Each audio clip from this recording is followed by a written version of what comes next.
Hey, hi, everybody. Welcome to Phil and Dave's Excellent Adventures. Just Dave here. Today I'm talking about the movie Shazam.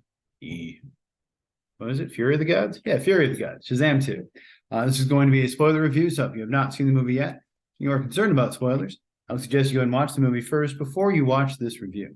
So Shazam, Fury of the Gods is the sequel to Shazam. In the movie, Shazam has to fight the Daughters of Atlas and deal with sort of family issues that he's got going on as well. As far as what I liked about the movie overall, I thought the cast was great. I really like Zachary Levi as Shazam. I think he's got this sort of unbridled enthusiasm that's really fun and interesting, and I like to watch him. I thought he was pretty funny.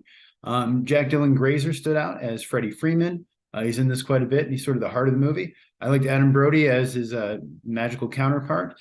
Grace Caroline Curry as Mary Marvel was good as well. Meagan Good as one of the other siblings.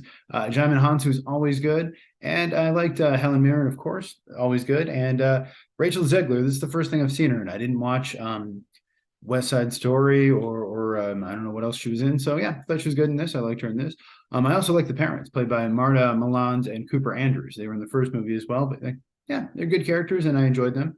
I like the opening scene. They have this bridge collapsing and the Shazam family has to come in and save these people. I thought it worked, and I like that they did end up saving the people, but they didn't save the bridge and all of that. I thought the cinematography was good. Immediately, as soon as it started, I'm like, yeah, this looks good. It's impressive. I think the action was well shot, easy to follow, easy to see. They didn't do all the shaky cam type stuff, and I appreciated that.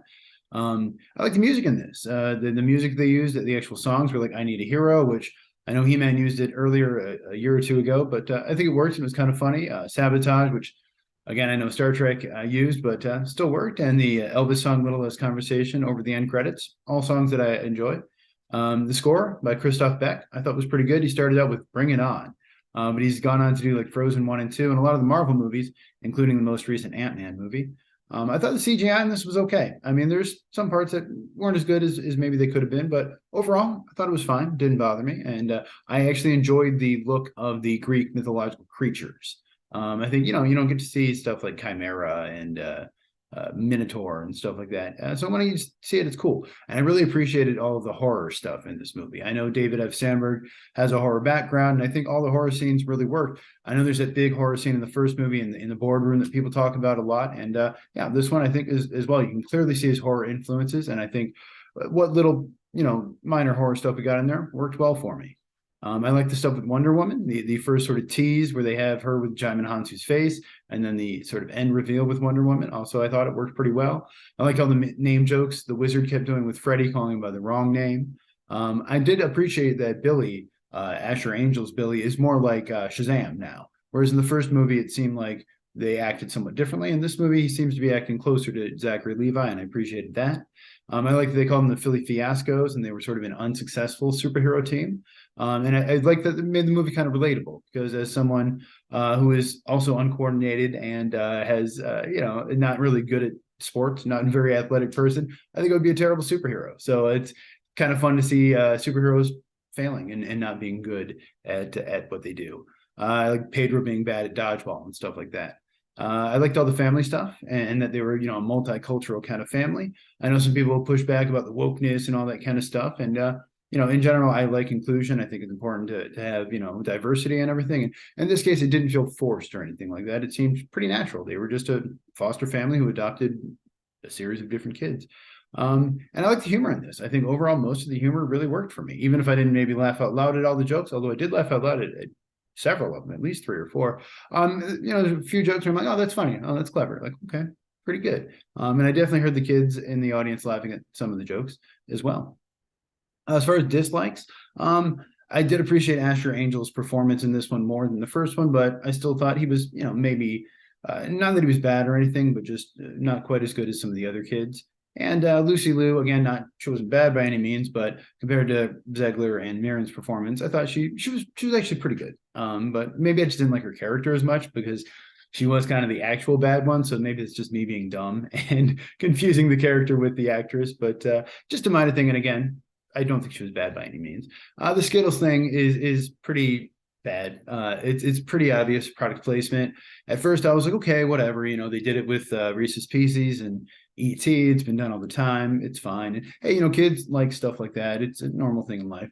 But they definitely overdid it a bit too much at the end, making it so that Skittles were almost a plot point and actually like help them. That being said, I did kind of like the unicorn thing. They set it up earlier with the girl liking unicorns and her brother saying they're not real. And yeah, but it was a little much for me for sure. The whole name thing with Shazam, like what's my superhero name? Did seem a little silly to me because I'm like he doesn't know that he is Shazam. But that also makes it a little complicated because then how does he introduce himself? Is he just like someone's like, hey, who are you? And he's like, tell him my name. Hey, okay, I can't say it. It's a little weird. Does he just write it down? Does he have a card or something that he does? Or I don't know. And of course, his name was originally Captain Marvel. They had to change that because Marvel was like, hey, come on now. And this character predates Marvel, but it's a whole complicated thing. So, and I honestly don't remember the whole story anyway. So, yeah. I also didn't really like the age difference between Freddie Freeman's character and Anthea. She's like 6,000 years old, and he's a teenager in high school. And they do mention it in the movie where like the dad's like, what's with our kid and older women and stuff. But it did like not only, I mean, physically she appears to be of similar age, but yeah, obviously being 6,000 years old, you have a different amount of experiences. And not only is that weird and kind of problematic, but what would a 6,000-year-old have in common or interest would they have in a 15, 16-year-old? I don't know. Okay, minor thing, but other than that, not too much. Some of the CGI, could have been better, I suppose. And some of the dialogue was a little cheesy and a little too expository. But that being said, I thought they handled some of the exposition all right. And I did like the library and all that stuff. There is some stuff where it's like, oh, why didn't you tell people about this pen that can write before? And why didn't you set up some of this stuff? Which would usually bother me, but in this case, minor enough that I understand sometimes you just didn't have a plan in place, or sometimes you just stuff has to happen for the plot. So I think because I sort of enjoyed the movie, though, that stuff didn't really bother me. So other than that, movie is directed by David F. Sandberg. He is known mostly for horror. Before this, he did Lights Out, Annabelle Creation, and he did the first Shazam. He's a Swedish guy, and I just read he's apparently on the autism spectrum, which I didn't realize, but I thought that was interesting. It was written by Henry Gayden and Chris Morgan. Gayden is known for the first Shazam and a movie called Earth to Echo, which I don't remember if I saw it or not. It's a kid's movie. I've heard good things about it, though. And Chris Morgan's done most of the recent Fast and Furious movies, at least from like 5 on, I think, and 47 Ronin, stuff like that. He did not write the first Shazam, though. I do want to mention that there is some sort of that also explains the Fast and Furious reference, maybe, in this movie. I did want to mention the Zachary Levi controversies because I feel like I was pretty hard on Evangeline Lilly and Letitia Wright, so did not ignore it here. He did tweet something that sounded anti-Pfizer, which may or may not have been anti-vaccine. He didn't really elaborate. He's also said some kind of questionable things about liking Jordan Peterson and recently kind of made fun of Britney Spears, and that upset some people. I do know that he's a religious guy, and he had some mental health issues, and I think he had a rough relationship with his mom or something. Either way, but that does bum me out because I really liked him in this, and I liked him in Chuck, and I'm a fan of his, and I'd like to see more. And he seems fun and interesting in interviews, at least when he's not talking about Jordan Peterson. But yeah, of course, if he is anti-vaccine, then he's an idiot, and it's just it's bad. It's unfortunate when you have somebody playing a superhero and then I don't know, you know about their life. It's like, I'd rather just don't tell me, or just, I don't know, cast people who aren't going to say controversial things. I don't know. There are some things that I like in those little references to horror movies. The doctor's name is Dr. Dario Bava, which is a reference to Dario Argento, who's famous for, oh God, I forgot, I didn't write it down, but he directed Suspiria and, I'm sorry. Yes, Inferno and Suspiria.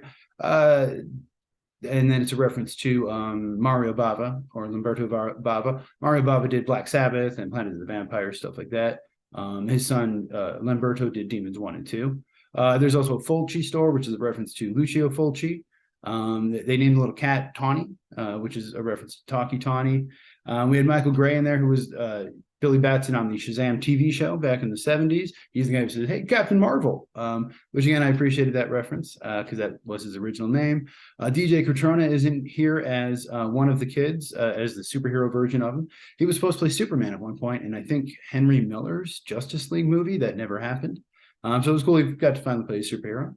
They did switch it from Boston City to Philadelphia. I think they did that in comics too. I think that might have been a Jeff Johns thing. I'm not sure. Movie's got a $125 million budget. It's made about $65 million so far worldwide. So it's going to struggle. It's going to need to make $250 million to be profitable. And looks like it's going to have a hard time with that. It opened lower than the previous movie did, and so the odds of getting a sequel here probably aren't that good, especially with with James Gunn coming in here and sort of reforming the DC universe and everything. But maybe we'll still see Zach Levi and some other stuff, because we did have the post-credit scenes with the characters from Peacemaker, and so it gives us a chance. And we did get another post-credit scene with Dr. Savannah and Mr. Mind, so maybe they'll still show up somewhere. Maybe we'll get a Justice Society movie.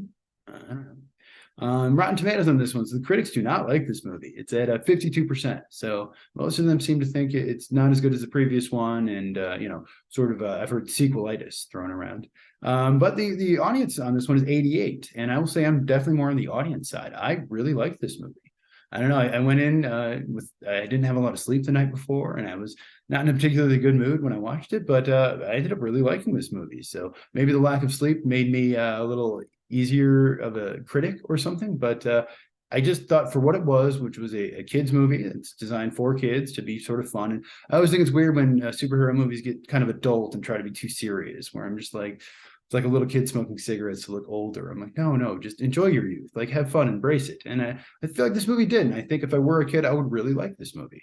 So other than some of the bad writing and the obvious product placement, I think it was a pretty good movie and I really enjoyed it. I'm going to give it an 8 out of 10. So if you saw the movie, let me know what you thought of it down in the comments below. Thank you so much for watching. Hope you have a great night. See you here again next week.